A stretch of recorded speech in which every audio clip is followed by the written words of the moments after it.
early in this discussion, you guys talked about kind of the need for talent in this field, and it was a great call out. And I kind of call it.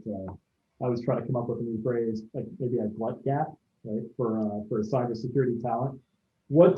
So what can we do? We being society, what can we do to attract that talent, recruit it, educate it, and grow it to basically where everybody could run a business? So if I could take that, given that I serve as co-director of Stanford's Advanced Cybersecurity Program, one of the things that I'll mention is that in our program for years we focused on helping train security professionals and helping them advance their skills. And a couple years ago, we made a distinct, explicit initiative to help bring more people in the field by creating a Foundations of Information Security course. So I think that what we need to do is we need to bring more people in the field. And so we need to have more conversations. We need to tell more stories. In our Foundations of Information Security course, it starts off with me interviewing Vint Cerf, who was one of the two co-inventors of TCP/IP from way back when. And I interview him not only on the history of the internet, but the history of security of the internet. And the goal there is to help bring more people into the fold, as we also do in this book by telling the stories of the big breaches. And so I think we need to make the topic more accessible, discuss things with fewer acronyms and less technical jargon. And I think that'll help us advance the field and bring more people into it. Yeah, almost make it more relatable, more approachable. Yeah. To your point, Neil, like kind of accessible. I think that's a great idea. Moudy, were you gonna? And I think we'd also, looking at the SolarWinds attack and what has been happening, I think there almost needs to be a call to action, almost at a national level, that one of the ways we can serve this great country that we love is to help with the cyber defenses. I think there needs to be a kind of a new awakening, because what's been happening, and I think we're definitely not on the leading edge. We're seeing more and more these kinds of attacks having greater and greater impacts. And I think the SolarWinds attack is still, we're still learning more about how severe that is. So there almost needs to be a national kind of level, a national campaign to raise the awareness. And we definitely need more of that on the government side. We definitely need more on the business, on the private side. I think there's definitely, and hopefully this book is in some way an invitation to whether you love the consumer data and you want to protect people's data, or love our country and you want to protect its information, its assets. I think there's multiple venues here to help.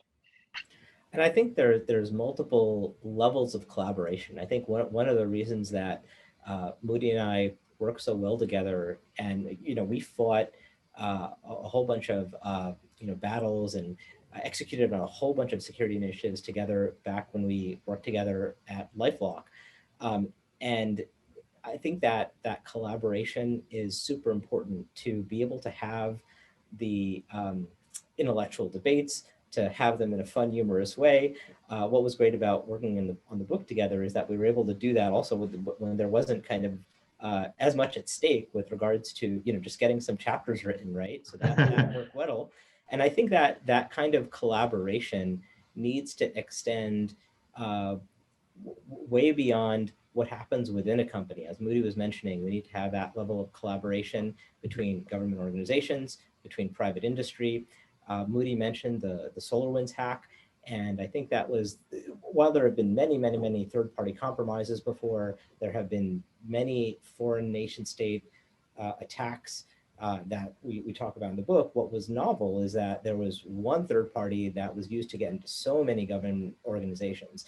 So I think there is indeed a higher calling here, and we need to have more collaboration in a way that's conversational, without getting bogged down into tools and technologies, but getting focused on the what we're trying to achieve as opposed to how we're trying to achieve it. Well, let's be clear, Neil is definitely a slave driver, so he did not go easy on me. One of the interesting things about how CISOs and CIOs and CTOs need to work together is, if you think about a CISO's team, they are like a small group of Jedis. There's no way that they can win the battles without the entire infantry and all the lieutenants and generals. And all the lieutenants, generals, and the full team is typically not owned by the CISO of their organization. So being able to collaborate so that you can come and meet eye to eye on what are the target outcomes is super important. And I think that the CISO's organization also serves as independent verification of how are we doing on security posture, which is one of the advantages in having those roles be peers. But you can accomplish a similar sort of thing, especially the more potentially more mature an organization is.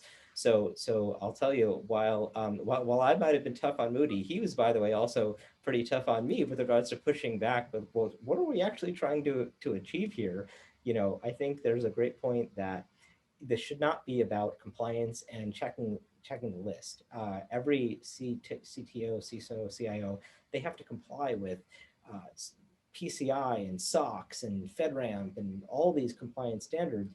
But I think that one of the learnings from the book is that if we focus on the 6 root causes of breach and putting in place scientifically effective countermeasures for those 6 root causes, that will go much farther than trying to check every single checkbox and dying from a death from 1,000 cuts.